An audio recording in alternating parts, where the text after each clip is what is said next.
So, my first question to you is, do you want to talk about how to experience the love life you may be forcing yourself to pretend that you no longer want? Woo! I'm going to get into that. Hey.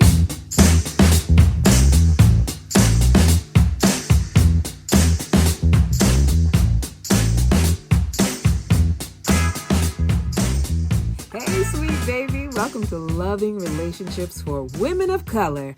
I'm Candice Harper, love coach, and my mission is to help professional women of color and culture reclaim our divine feminine power and attract loving relationships. A love life that loves you back. Whatever that means for you, my sister, you deserve it. We all deserve joyful, peaceful, abundant, fulfilling, and loving relationships. I have one, and I want you to have yours too. So come with me while we break cycles, move our trauma survival mechanisms out of the way, and truly understand ourselves and our worth. Share this show with your friends and write a review. Don't keep it a secret. We all need good love. Also, make sure to subscribe wherever you are watching or listening. All right, it's time to get started. So the question for the day is, what happens when we stop believing in romantic love? And so many of us have. I know this from talking to my clients. I know this from being on social media. All you got to do is spend 5 minutes on TikTok. And you know that so many of us have lost hope. So many of us no longer believe in romantic love. And so today I want you to comment. I want you to ask questions. I want you to, if you want to just say, I don't believe in romantic love anymore. I've been hurt too many times. I've been through too much of the BS. I don't believe anymore, Candice, and there's nothing you can say. Whatever you need to say, this is the opportunity to get it off your chest. I want you to talk to me. I want you to tell me what is going on with you around your belief in romantic love and what is available to you. Like, what do you believe is available to you? What do you believe is possible? I am not here to try to convince you one way or another, but I do think it's important for us to have this conversation so that we're conscious of what we're choosing to believe and choosing not to believe and how that affects our experience, how that affects our human experience. So what I believe is so right now, just based on my work with clients, based on my own social research, my own being on social media, interacting with people and being constantly in this conversation, is that there are, first of all, so many of us out here who feel ashamed about being single. So I want to be very clear that this conversation is not to convince anyone that you should not be single.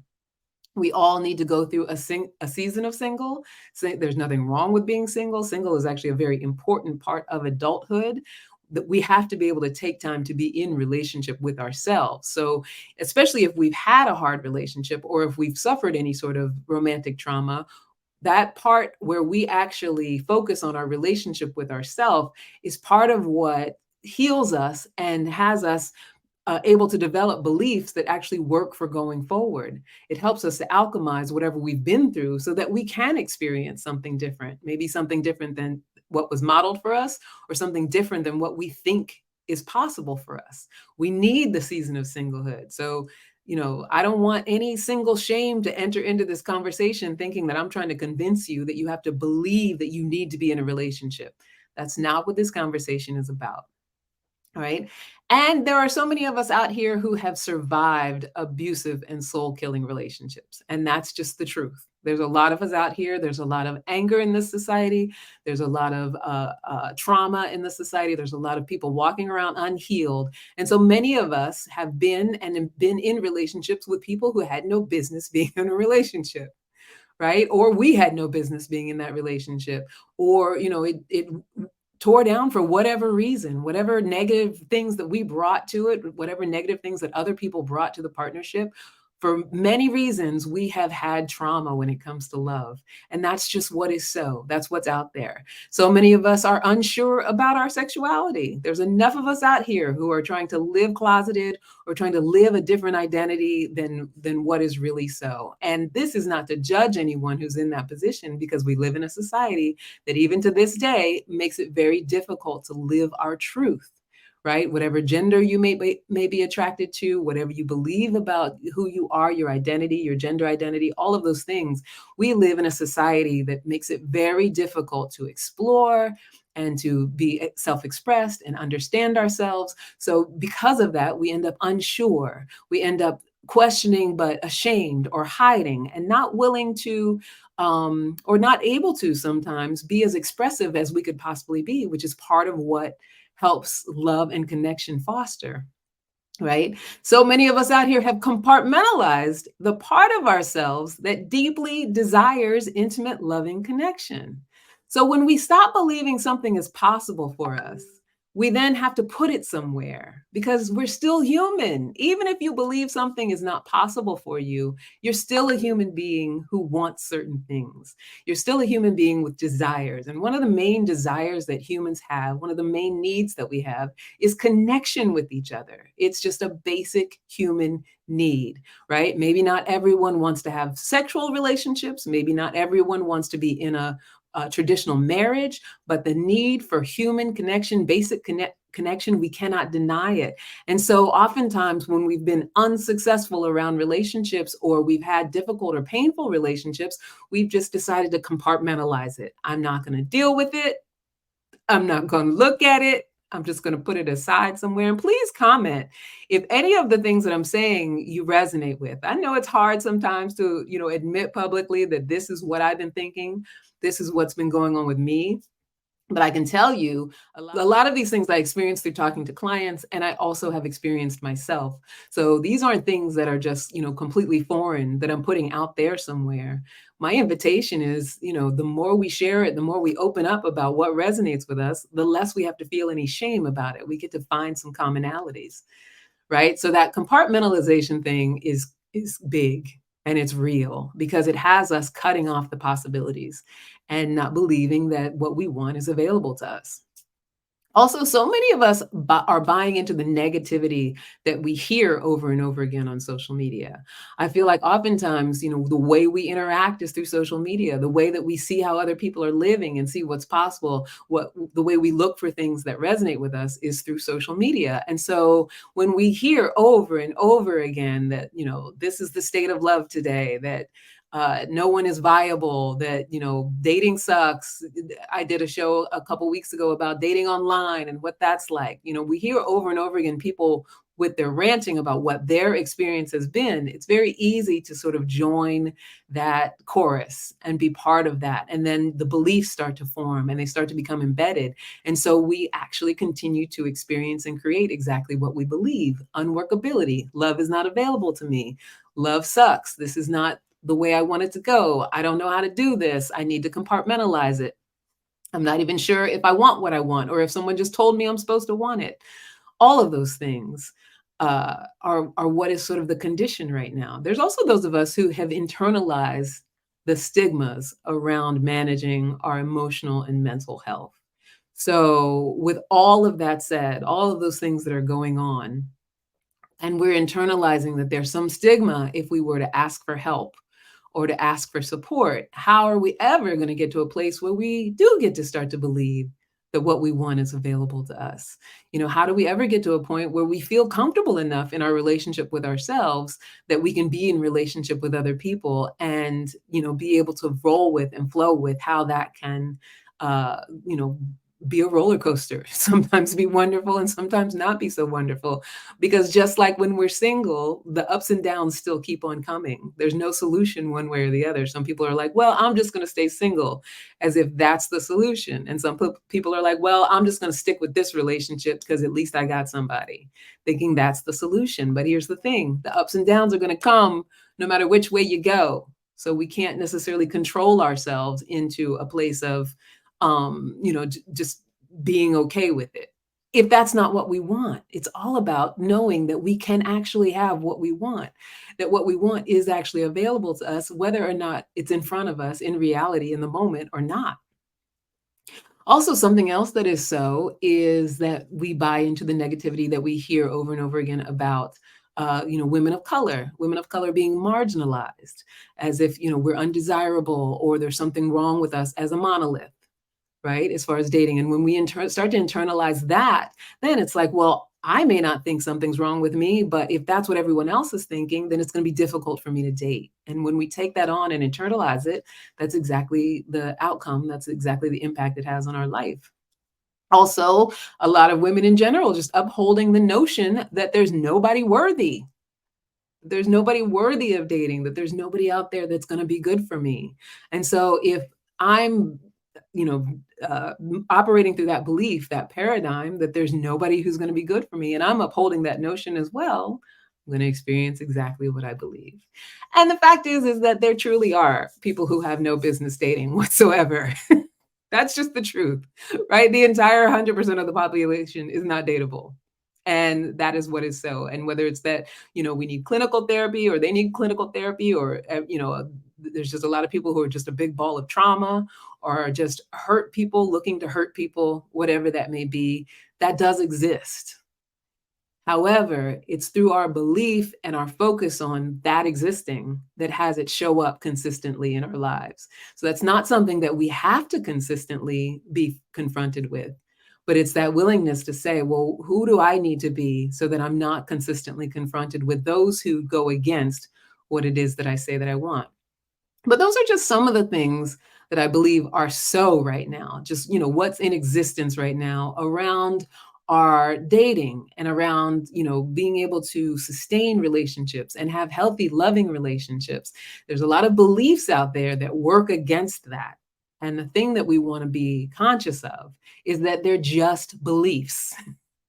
They're just beliefs. And sure, if I believe it enough, I do bring it into reality. But that means that it's true if I believe something else as well, right? So I can bring something different into reality. Because the impact of all of those things being so, the impact on our culture, on our society, on our communities, is that, like I mentioned earlier, there's just so much anger and dissatisfaction. And I don't know if you're watching the show I did with Mika Joseph, Coach Mika, a few weeks ago. We were talking about male anger in particular, but a lot of women have a lot of anger as well. And who wouldn't have a lot of anger in the society that we live in? Right? Who wouldn't have a lot of dissatisfaction in the society that we live in? If you have any level of empathy, you're going to have some level of anger, but it's what are we doing with that anger? And so the impact of believing that what I want is not available to me just makes that anger even harder to deal with. And when we don't know what to do with it and we're under the stigma of, I can't take care of my mental health because that means I have to admit that something's wrong with me, then that just fosters even more anger and dissatisfaction. I actually think there might be something wrong with anyone who doesn't need clinical support. If you're walking around and you don't need any support from anybody, there may be something wrong, because there is a lot that's going on in this world right now. And a lot of it has to do with the lack of loving connections. Also, the impact on our communities is that, without our loving connections, without fostering loving connections, we move through the world with mistrust and we never get to experience a sense of security. Now, let's talk about security for a second, because I know that it's something that a lot of people want to feel. And a lot of people think that they're creating through the amount of money that they make, or, the level of education that we reach. Like, we think that we can build security based on external things. And, if we're honest with ourselves as a human race, there is no such thing. Money can be taken, the material things that we gather, those things can be taken away, those things can be lost, things can change on a dime. Even the security that we believe comes from other people at any time could go away. And that's not to be morbid about it, but a sense of security is something that can only be generated through ourselves. It's something that we have to make the choice to generate. But when we're living in a society where we're not allowing loving connection, we're thinking that it's external things that bring that sense of security. We're thinking that if we achieve enough things that we're going to have some sort of sense of security. It's almost like we get on this hamster wheel that we never get to actually experience it, because we're hoping that something outside of us is going to generate it. Right? So that's an impact of not believing in healthy, loving connection, is that we end up on the hamster wheel of never really experiencing security because we won't generate it. We refuse to generate it. We think it's, my financial success, it's my career success, it's how many things I have, it's what I've provided for others that's going to give us that sense of security. And it's a false sense of security. There's nothing that you can get from outside of you that cannot be taken away. That stuff that comes from inside, that's the stuff that no one can take away from us. Right? Another impact is that we miss out on the biggest joy and pleasure of being a human. When we don't believe that love is available to us, we miss out on that joy, that pleasure. That's what we're here for, to experience the world in its fullness through loving and being loved. That is why we are here. Now, I'm not saying that to make anyone feel bad because they didn't have some sort of storybook romance. It's not about a storybook romance. It's about me opening myself up to what is my journey of loving connection. It may not be the same as Ariel's journey in The Little Mermaid. It may not be the same as, the last romantic comedy that I watched, or, the books that I read. Like I said, the romance novels that I read in high school. It's not going to be the same as any of those fairy tale things, because obviously we're living in real life. So we have the opportunity, when we're open and when we're willing to believe it's available to us, to say, what is my journey of love? What is my journey of love to look like? Who is my ideal partner? And how can I be my own ideal partner? What is my journey of relationship with myself? But when I don't believe it's possible, I don't allow myself to do that. When I don't believe it's possible, and I think that loving myself means completely only relying on myself, only convincing myself that I only trust myself, which is also a facade if I don't trust anyone else, and also thinking that I'm on my own and that I don't need, like, I can compartmentalize that part of me that needs loving connection. The impact is that we never get to experience what we're here to experience, which is the fullness of loving and being loved. Also, we make it impossible to teach our children how to grow up and be loving and connected, right? Because as children, we come into the world, we already know how to do that. We already know how to ask for exactly what we want. Even if we're limited in language, we have our ways. Babies have their ways of asking for what they want. We already know how to respond to, eye connection and love and affection and being held. We know as babies how to do all of that. And it's the adults that actually condition us out of that. Right. And as an adult, especially if I'm a single parent or even in a relationship that's not working, if I refuse to be in a relationship that works for me, if I refuse to believe that love is available to me, if I operate in a way that says I have to compartmentalize love and that I cannot dream or have a vision about it or have a desire for it that I'm unattached to, that I see in a healthy way, what I'm showing my child. And even though I'm not a parent, so I don't give parenting advice, but I do know that we do what our parents do. We do what's modeled for us. We don't do what they say. So you can tell your child all day long that you're going to have a loving relationship one day, but if they don't see you with it, if they don't see you actually being a stand for believing in love, believing in connection, then they won't believe it for themselves. We look at our examples, we look at our modeling to know what's possible for us. And if they do end up believing it for themselves, it means they're going to have to go through a lot of learning and transformation and clinical therapy and self-understanding in order to get to that point. And if it's something that you want to be an example of, the only way to be an example of it is to believe that it is possible for you. And I know it can sound so counterintuitive when, what we see and what we hear oftentimes is that it's not possible. You see like any average bro podcast talking about don't date single mothers and, things like that. Like it's things like that can support the negativity, that can support the idea of impossibility, that we can't have what we want, right? So the idea here is that all of, even what I'm speaking right now, is someone's idea, is someone's perception. And we all get to choose our ideas and perception. We all get to choose our beliefs. So why not choose the beliefs and the perceptions that will actually work for you rather than buy into the ones that work against you? Right? Because we can have a belief that works against us. And as long as we're practicing that belief, if you do have a child or someone that you are setting an example for, it then bleeds on to their life. And then they take it into the next generation and into the next generation. So when we, buy into that negativity, when we buy into those thoughts that it's not for us, it impacts generations of our family. And we don't have to. That's the thing. We think that we have to believe this stuff. We think that we have to argue against it. We think that we have to be in some conversation about it and fighting against it and resisting it and compartmentalizing to save ourselves from the pain of it when we just don't. I'm here to tell you, we just don't. We get to decide what we believe to be true and what we think is possible for us. I see you, Amberine, loving hearing you speak. You tell no lies. Thank you, Amberine. Thank you for that. Amen. I'm just coming from that place of being someone who had to learn that I get to choose what I believe and knowing that what I believe is what's going to dictate what my experience is. If you don't believe something is available to you, you're absolutely right. It is not available. And that's the impact that it will have on your life. The impact it'll have on your community is your lack of belief. And it's true for all of us. No one of us is responsible for the whole community. But if you believe that it is possible, it is possible. And if you don't know, then you're in a place of no clarity. And that's what you'll experience is no clarity, right?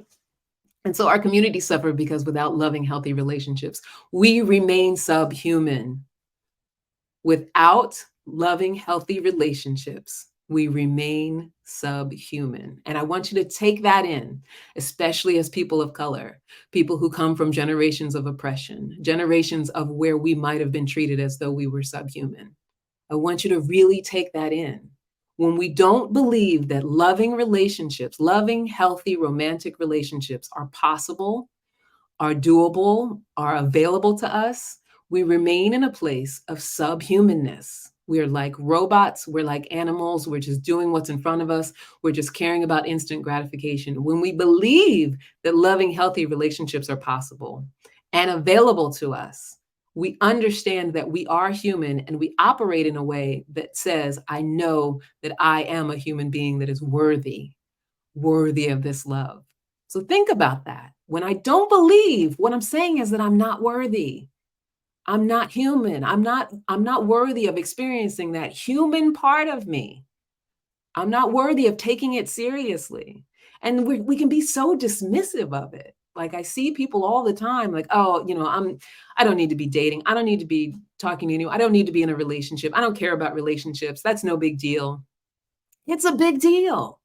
It's a big deal, not because you're not worthy if you don't have a relationship, but because that consciousness that relationships first with self and then with others is everything, is part of what expresses our humanity. It's the biggest part of our humanity. And when I say it, I've said this before on the podcast, it's the only reason that we are here. We think it's to build buildings and to make money and to be moguls and to run governments and all of that stuff. That's all patriarchal stuff. That's bullshit. That's not why we are here. The reason we are here on this floating rock as human beings is to experience loving connection and have a human experience, to be in these human suits, exploring everything that's possible. And the most important thing that's possible is love, right? So it's so important that we take it seriously because it has a very detrimental impact on our community when we do not. And if you hear me, holler. If you hear me, if you disagree with me, if you think that that's not so, if you think that there's something way more important than love, something way more important than connection, I'm open. If you can think of anything that is more important than having that experience on this earth. And it doesn't mean that because you don't have some fairy tale that you're not living a life that is worthy. What it means is if you're unwilling to explore your own desires when it comes to love and connection, you're robbing yourself of a human experience, right? And exploration can be single or in a relationship. It's just about belief. So what is the solution? What is the solution to all of this? What is the solution to so many people just not believing it's possible? What is the solution for an individual, right? As an individual, if I'm sitting right now in a place where I just don't think it's possible for me, it hasn't worked out. I've been in too many bad relationships. I do not trust men or whatever gender that I prefer. I don't trust them. I've been hurt too many times. This is not working out for me. I need to just give it up and focus on what's more important to me, which sometimes we make that our career. or, some family obligations or whatever. If you're sitting in that place right now and you actually care for there to be a solution, and if you're listening right now, I know that you do, because otherwise you wouldn't even have bothered coming on to listen, is Hey sis, I know you. You want to attract a partner who genuinely loves you as a woman. You want to break generational cycles and experience the fulfilling romantic relationships that your mother and maybe even your grandmother didn't have. You want to learn how to release the pattern of navigating your love life through past hurts, trauma, and abandonment issues. So I've made this easy to consume, effective digital course just for you. It's called A Love Life That Loves You Back. I'm Candice Harper, a relationship coach and hypnotherapist, and I would love to help you create that love life. Just go to bit.ly/loving relationships for WOC. Can't wait to see you there. so first let me talk about what the solution is not. This is not a plea to hurry up and get into a relationship. This is not about you need to be in a relationship to be okay, because that's part of what will have you stuck in that place of like, I know I can't do that. It sucked before. I don't want it to suck again. I don't want to, I went through an ugly divorce. All of your resistance will come up around that if the idea is now I got to get into a relationship. It's not an attempt to sell you on settling, right? Just get in it, just make it happen.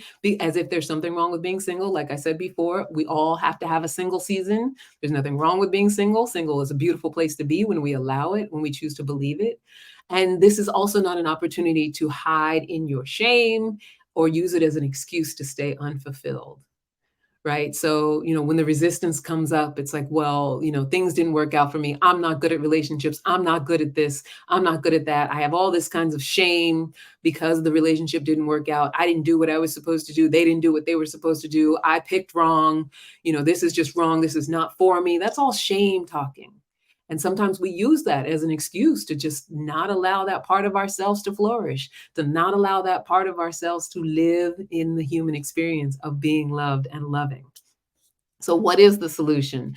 It is time to question our societal beliefs around love and make a new commitment to prioritizing it.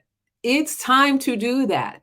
And if nothing else, the pandemic, everything that we have been through over the past few decades as human beings on this floating rock, if nothing else makes you believe that, let this conversation make you believe that it is time to start questioning our societal beliefs around romantic love.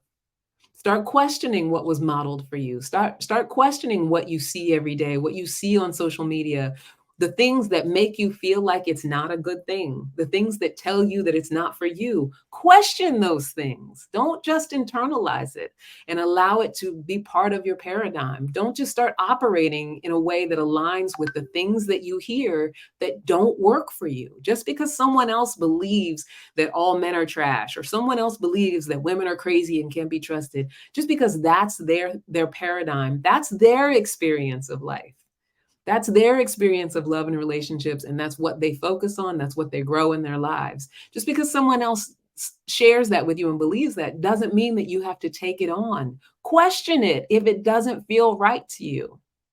Question it if it supports you in being depressed or feeling disconnected. Question it, because you don't have to take it on. You don't have to believe it. So it's time to make a new commitment to prioritizing love, romantic love, my love life, caring about other people, allowing myself to be cared for, allowing myself to be supported, and supporting other people. And a new commitment that doesn't require any sort of blind attachment, right? You don't have to be attached to being one way or the other, single or in a relationship. You don't have to settle. You don't have to repeat the mistakes of the past. It's about purging all the old paradigms and starting all over fresh again, right? In short, we begin to practice new beliefs unapologetically. New beliefs, just because we can. Decide that the vision that you have for your love life, that what you want to create is 100% available to you, and start practicing that belief. It may be difficult, because if you've been walking around thinking that I have to stuff that part of me away and stuff it down and pretend like it doesn't exist, you've been practicing that for a while and you've probably gotten really good at it. So now it's time to practice something new. Beliefs are just like muscles. The more you use them, the stronger they get, right? The more that you give into them, the more you focus on them, the more you say them, the more you talk about them, It's just like if you're lifting weights, the more you lift weights and the more you lift them in a particular way, you've seen people before who are like really muscular on top and really skinny on the bottom. You can tell which muscles they are putting their most focus on. Beliefs are the same way. And that's what we create as our experience, the things that we believe. So if you've been listening to the show for a long time, and look, I talk a lot. That doesn't mean that I don't want to hear from you. So if you have something to say about what I'm saying, please, by all means, jump in. If you've been listening to the show for a long time, you know that I have 3 parts to the paradigm that I teach and what I believe is so important. And I'm going to share those with you right now. I've shared them with you before, but let's dive into them a little bit, especially if you're in a place where you are compartmentalizing your love life and trying to deprioritize it. If thinking that you can go through this world without experiencing a true love and connection, without having a true loving connection, without developing that for yourself. The first part, the first thing, healing the past. I talk about this all the time. Sometimes people say to me, well, what do you mean about healing the past? What does that mean? My hardships, my past, my trauma is mine to do with what I will. What I've been through, what I experienced growing up, that is mine to do with what I will. I get to choose who that has me be, right? We think that it's the oppressors and the aggressors that get to choose who we be when we've been hurt, when we've been traumatized, when we've been through whatever we've been through, when something was modeled for us that was wrong, even if it wasn't directly done to us, if there's something that we saw, we often think that those are the things that get to define who we are and how we be. But when we understand that I can either let it victimize me over and over again by letting it dictate who I'm going to be, I can let it make me a monster if I want to. And no one's judging. Like if you've been through some hardship, I watched a video on YouTube the other day about a woman who survived an honor killing. If you know anything about honor killing in certain South Asian and Islamic families in certain Middle Eastern countries, it's something that they do mainly to women for not, following whatever patriarchal rules that they have set up for women. And that means your family will actually kill you. And so this woman talked about having survived an honor killing. So we have human beings have been through some major trauma, some real stuff. And even still, she got to sit there and say, this is what I'm going to do with it. Because we get to decide what we do with it, whether we alchemize that trauma, whether we, find lessons in that trauma or grow ourselves from it, or let it control us and dictate who we be, which that happens all the time. There's no judgment around it. It's just that willingness to understand that we get to choose, we get to decide. And whatever you choose around how you came from your trauma or what your trauma was is your human experience. But I cannot let you walk away without knowing that you get to decide that you get to decide what that's going to look like, how you want to alchemize that. So I can have it that it puts me in the grave. I can have it that I look for ways to alchemize it. Did it strengthen me? Did it teach me empathy? Am I a bad bitch because it did not kill me? All those things, I get to make that up. And then my life, my experience, what I experience comes from what I make up about that. Because what we do as human beings, we make shit up. That is what we do about everything, the good and the bad. We make it up, right? And when we have that knowledge is very powerful. We know that we get to decide no matter what it is. If it didn't kill me, it gets to make me stronger. And I know that's a cliche, but I get to choose that, right? Or I get to choose that it takes me down. I get to choose that. And it's when we don't know that we can choose that often it does take us down. When we don't know that we can actually have a different experience than what might be expected based on what we've been through, then often it takes us down and we end up making choices that take us down even further. But we do get to alchemize it. We do get to choose. And often that requires support. It requires help. It requires therapy. It requires a clinician. It can require support from loving family members or finding people that we can trust. It can require support from a coach. That's why I do what I do.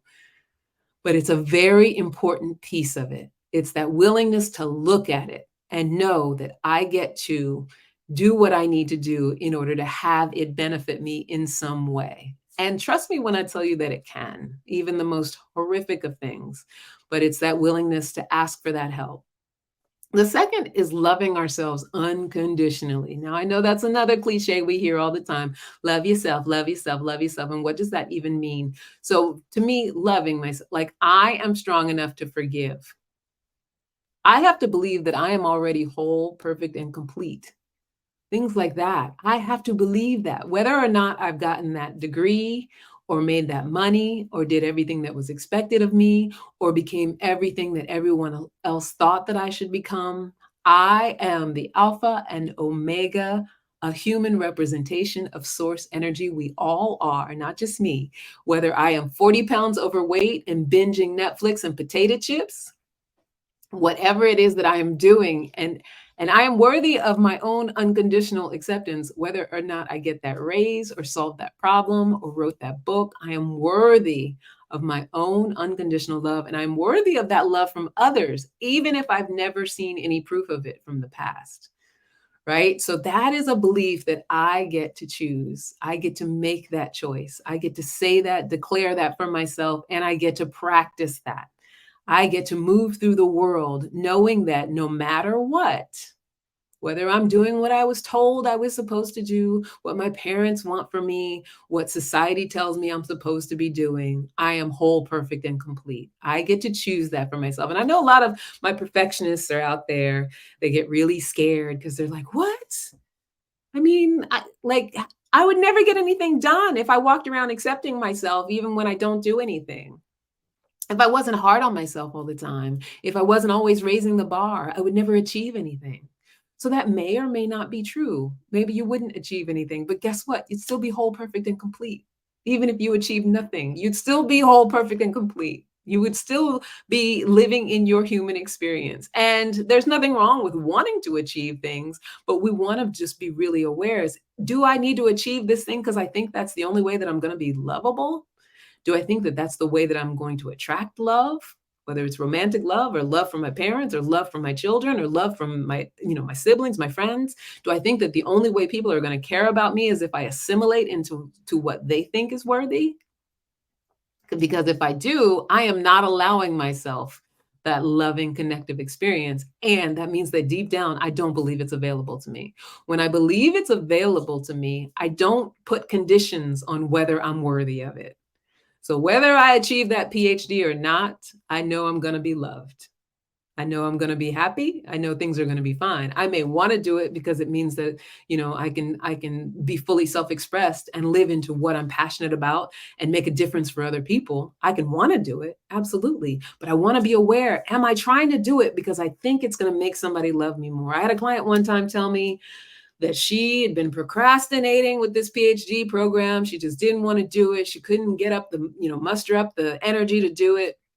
But, God told her she needed to do it and she wanted to be obedient because God said that she needed to get this PhD. Like, I'm sorry, but if your God only loves you if you have a PhD, you're worshiping the wrong God. And people might be mad at me out there for saying that. But God is love, God is unconditional, right? And so we want to be able to give ourselves that godly kind of love, that unconditionality, that even if I don't achieve these things, I still am lovable. I still am worthy of love and connection. That's what loving yourself unconditionally really is. And the reason that that component is so important when it comes to romantic relationships is because when I understand how to fill myself up, I can then overflow. We walk around thinking that romantic relationships are something that are there to be for us, like they're supposed to give us something. What does it bring me? How do I benefit from this? What can I get from this person? Is this person loving me right? I remember when I used to watch The Housewives, was one Orange County. Vicky, she used to always talk about, he doesn't fill my love tank. Like, what the hell is that? And And that's not to say that you can't be conscious of whether someone is good for you or not, but it's you fill yourself up to overflow. That's what has us get into healthy relationships that sustain. If you think you're coming into a relationship with the idea of what's in it for me, there's no sustainability in that. You're not having a loving connection. So that's why when I love myself unconditionally, I know how to fill myself up. I know that I'm whole. I'm whole whether I'm with you or not. But being with you might enhance my life even more, but I'm being there to love you. And in order to attract that in another person, we have to be that. So if you want to be in a sustainable relationship where we're both here to love each other, that's the energy that you want to come with. If you're coming with an energy of, well, they didn't do that for me, they didn't do this for me, they're not, good enough in that respect, they don't have enough of this, that, and the other thing, then that's exactly what you're going to experience in your relationship. And that's not loving connection. So that's why that second piece is so important. Loving yourself unconditionally. And then the third piece is the ability to start all over from a clean slate, right? The starting all over from a clean, I have to give myself permission to do that, to just start all over, because the past doesn't matter anymore. And if I make it matter, if I make it mean that, because of what I experienced in the past, this is how I have to operate in the future, then I'm just going to keep bringing the past into each new relationship. I'm going to keep bringing those past experiences into every new situation and having the exact same experience over and over again. No wonder you want to compartmentalize it. No wonder you want to push it aside. Who wouldn't want to? Right. So I got to give myself permission to just start all over from a clean slate. The reset button. If you're of a certain age like I am, you remember when video games, like home video games first came out, like the Atari. If anybody remembers Atari, please comment. I remember Atari. But if you remember, there was a reset button. If you started to play and you were losing and it wasn't working out, you could hit the reset button. You can do the same thing with your love life. If it's not working for you right now, if what you're saying about it, what you're believing about it, what you feel about it, how you wake up every morning framing it, the way you show up with or without a relationship, if that is not working for you right now, it's time to hit the reset button. And what does that mean, when it comes to relationships, when you hit the reset button? Well, it's that I start all over again with what I believe about love. What am I saying to myself? Obviously, what I'm saying is not working. Whatever's repeating in my mind over and over again, it's not working. It's not helping me. It's not supporting me in having the connection, the love, the experience that I really want to have. So it's time to end it. And I know that can be easier said than done, but that's life, honey. It's easier to talk about it than to do it, right? But that's the practice. So I'm hitting the reset button. I'm not going to keep getting up every morning thinking about how much I am so tired of this fool that I decided to marry. And I'm so sick of it. I'm sick of the way that he is. And that may be true. I may absolutely feel that way, but I got to hit the reset button. So what does that mean? What does that mean as far as our relationship? If I feel that I have done everything that I possibly can, then I got to get some support, because obviously I've reached the limit of what I know to do. And so I start looking for support. What do I do? Do I need to leave this relationship? Do I need to stay in this relationship? I can't make that decision by myself. And a lot of times we make those decisions by ourselves. Right. And they're based on all of our own old crap, all the stuff we didn't heal, the fact that we don't accept ourselves unconditionally. So we certainly can't accept that person. The fact that we're waiting for that person to fill up our love tank rather than there to overflow onto them. So based on all of that stuff, and we have no guidance, no support, no one to help us. So if I'm sitting in a relationship right now, if I'm sitting lonely right now and I'm thinking, this is just not working, I hate it, it sucks, but I don't know what to do. That means I got to call somebody. That means I got to find some help. I got to find some support around it, right? I got to be willing to hit that reset button and start to learn some new things, because obviously whatever it is I know right now at this moment is not working. I recently did a TikTok about, having gained back weight. I lost like 40 pounds a few years ago. And then within the last year, a lot of things have gone on in my life, the loss of my mother and a lot of change and transition. And I gained back the 40 pounds. Now I've lost 10 of it now, but up until about a month and a half ago, I was at my wit's end. I'm somebody who's been on so many diets, who's, worked out, who's lost weight and gained weight. Like I'm almost a pro at it. I've done it like it's my job for how many years. right? But what I had to do was say, whatever it is I believe about this, it's not working. Whatever it is I think I know about what I need to do next, it's not working. I got to hit the reset button. I got to start all over again. Clean slate. I don't even know what to do. So now I got to be open to what other information can come to me, who I can talk to, where I can find support, how I can learn something new, something different than what I've been doing so that I can create a different experience. And that's exactly what I did. And now I've lost 10 pounds, 10 of the pounds that I gained back. Right? I'm very proud of that. But that aside, the point is that it works with relationships as well. Like I got to be willing to clean that slate. I have to be willing to rinse and repeat and continue to rewire my thoughts simply because I can. So healing the past, loving myself unconditionally, and starting all over from a clean slate is a rinse and repeat process. It's a practice that I begin over and over again. And yes, there are methods to the practice. There are I hate to use the word exercises because as soon as you say exercise, a lot of people are like, oof. But there are exercises to be done around it. There are there are practices to be done around it that will help me in order to, begin to have something new, to experience something new, to create something new. Because when we stop believing that healthy romantic love is possible for us, we have stifled the most human part of ourselves. And I said this before, but I'll say it again. We lie to ourselves and convince ourselves that success and money and status is more important. We dismiss the importance of doing this inner work as it pertains to relationships. Many of us even consider it silly. We poo-poo it like, who's even thinking about dating? It's ridiculous. It's ridiculous these days. I don't need to do it. But it is everything that makes us human.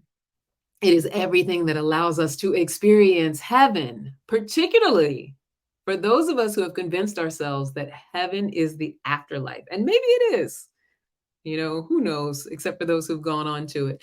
What we have to know is that heaven is something that love is here to create. Love, actual love. Love, first of all, it is already unconditional. I hate it when people say unconditional love because that's the only kind of actual love that there is. Love does not come with conditions. If there's conditions, it is not love, right? So love is here to create heaven. Love is heaven. There's no conditions to it. It's knowing I am already whole, perfect, and complete. That is heaven. I am whole. Right? Regardless of the circumstances, regardless of the conditions. I'm not saying it's easy because some of us have some seriously bad conditions. I've been in some bad conditions where being able to believe this was way more challenging than it is now. And so I'm not judging your ability to believe it. I'm just offering it up as something that you can take on or not take on. Right? But that is how we create heaven. It is through unconditionality. It is through love. That's what love is here for. Please stop minimizing it. Please stop minimizing romantic love because it's been difficult, because it's been challenging. It's like, any kind of skill that you try to go and learn, anything that you want to go and master. It's like you think about the musicians that you love the most, the ones that you feel like they are the maestros of what they do. If they would have said, well, in those first few lessons, well, this piano playing stuff is really hard. This is silly. I'm not doing this. They would have missed out on their life's work, their life's art, right? And all of the things that beautiful music does for other people. And it's the same thing for your love life, right? It's an artistry, it's a mastery, it's a willingness to evolve, it's a learning, it's a growing. And when we give up because we haven't been good at it, when many of us haven't had a model, right? We don't even have any model for how it could be or what is possible, rather than looking for how I can learn to have it, being vulnerable and opening myself up to how I can learn to have it, then we miss out on that very, very important part of being a human being. And the first step is making that choice to ask for help. It's why I do what I do. It's why I am a coach, why I'm a relationship coach in particular, because I knew for myself, I didn't know before I asked for help, but something told me to ask for help. And the moment I began to ask for help and be open to help and what other people could teach me, and I know that can be so hard, especially for us lone wolves. Trust me, I'm a lone wolf from way back. And us powerful women who've done it all, gotten to a certain point and just, felt like we achieve, and we're smart and we're unstoppable. And the idea of being vulnerable and saying that this is something that's hard for me to do, it is so hard that I've compartmentalized it, is just enormous and colossal. But that willingness to do that, to say, I need your help on this. You have figured it out. I need your help. Or, even if you're at a point where, because I don't coach anybody who hasn't been through clinical therapy. If you're in a point where you're like, I'm ready to do something dastardly to myself, or I'm so far in the trenches, I can't even see what you're talking about, Candice. This is like beyond anything that I even imagine every day. And you're ridiculous. If you're at that point, then it's clinician, right? It's time to talk to someone who can really give you the emotional clinical therapy that you need. And there's nothing wrong with that. It's so important. I won't even work with someone who hasn't gone to therapy for at least 6 months. I wouldn't even work with myself if I hadn't gone to therapy for as long as I did. I think that it's a very, very important part of being able to understand ourselves and allow ourselves to practice not caring about stigma, which is I should do a whole nother show around that. Just not caring about what other people put on us and think that we should be doing, or how we should be doing it, or what society says is how it's supposed to go. It's so important that it be true for you, that it be true to you, whatever you choose. So, like I'm saying, I'm a coach. I work with people who've been through clinical therapy and are ready to take steps to master this love and relationships thing. I work with people who have said, enough is enough. I'm tired of not knowing how to do it. I don't want to compartmentalize it and pretend like it's not important to me. I don't want to just stuff it down and suck it up and not have it. I want my human experience to be whole. I want to be able to experience a loving relationship. I want to get to a point where I can overflow onto someone, that I'm not, mistrustful and worried about it and constantly anxious and thinking I'm going to get hurt and not able to do it, and, just anxiety all the time and not believing in it and thinking I'm being cheated on again, or thinking that they're going to do something that goes against my core values. I don't want that anymore, and I need help because I don't know how to do anything else. That's all I've experienced. That's all I've seen. I don't know how to do anything else. Please help me. That's what I'm here for. I specifically work with women of color, professional, powerful women of color, those of us who have been lone wolfing it and think that we already know it all, even when it's not working out. It's my favorite kind of client because that is me. And that's who I like to talk to best. But even if you're somebody who's like, well, I don't think I know it all, I really do need the help. It's just that willingness to say, I'm asking for help. Look, help me. I love people who can do that. I can do that. It took me a minute. Trust me when I tell you, it took me a minute, because I really felt like I had to figure it all out on my own for a lot of reasons that I've talked about in previous shows. And you can find me at CandiceHarperLoveCoach.com if you want to have a serious conversation about this, if you really, really want to talk about what's possible for you as far as your love life is concerned. And you've had at least 6 months of clinical therapy, or you're currently in therapy. And so you're doing all the unpacking and you're getting aware of it all, because that self-awareness piece is so important. It's not that you have to have fixed it, because that's part of what we do, is develop new practices. That's what I coach you through. It's that you have to know that self-awareness is a thing and that it's important, that you're not just at the consequence of what life has been, that you're not just a victim of life. If you're still in that place where you're a victim of life and you know that you have no power over it, then coaching is not going to work for you. But if you are someone who's talked to a clinician, someone who's worked out that I know I'm not a victim, and I may even know some of the things I need to do, but I'm not able to do it on my own. I need some support with doing it. I need some teaching. I need some skills. I need some tools. That's who I need to work with. That's who I want to work with. That's who I work best with. So CandiceHarperLoveCoach.com is where you can find me. Also, I am creating an offering of scholarships for survivors of domestic violence, domestic abuse, who are in recovery. So you have to be in clinical therapy, or, like I said, have had at least 6 months of clinical therapy, but you are a survivor of abuse. I'm working on scholarships right now, and I can afford to cover about 80% of the cost of doing it, but I've started a GoFundMe. So please visit my GoFundMe if you want to support survivors of domestic violence or domestic abuse in having this work, right? Sitting down and understanding what it means to create a loving relationship, to create a sustainable relationship, to have safety in a relationship, what it means to attract someone who is healthy and safe in your life, safe for you, safe to have in your life, and healthy for you. So that's, a lot of what I teach. A lot of the skills that I teach are about, being able to attract from your core values and even understand your core values. A lot of times, those of us who've been in abusive relationships, and I was in one, are not in touch with our core values. And so that's part of what I do in my coaching. And I'm only raising about $6,500 right now. So if you want to contribute, any amount is fine. Cycle of abundance, flow, all that good stuff.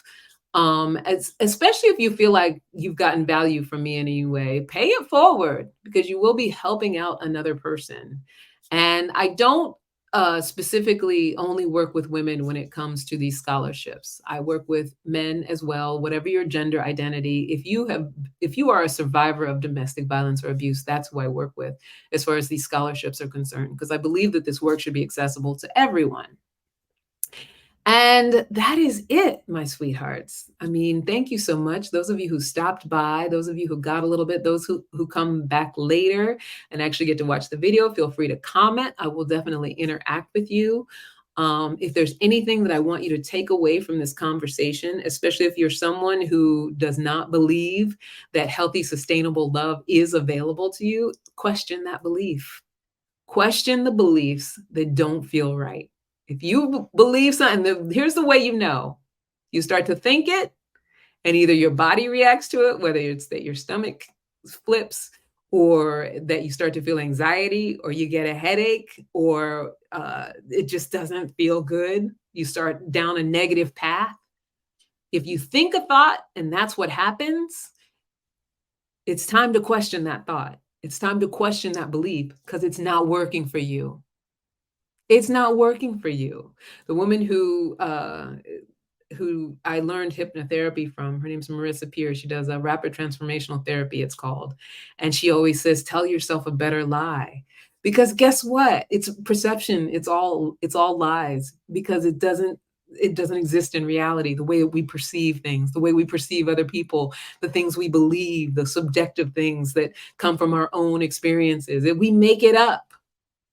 Right? So if there's anything that I want you to take away, most of all about this whole conversation today, and even though I did all the talking, it's still a conversation. Because you're welcome to comment and respond. If there's anything I want you to take away, it's that you get to choose your beliefs. And so if it doesn't work for you, question it. All right, my sweethearts.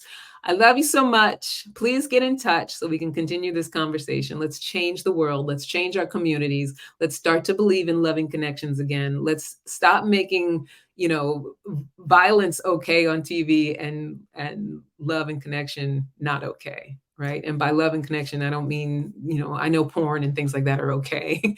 And I know that hypersexualized things are okay, but actual love and connection, we don't see a whole lot of that, right? So, that's not unrealistic.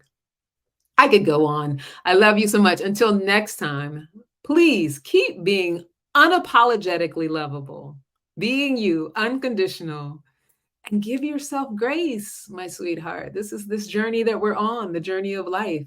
I love you so much for being here. Take care of yourself. I'll talk to you soon. All right. Bye now.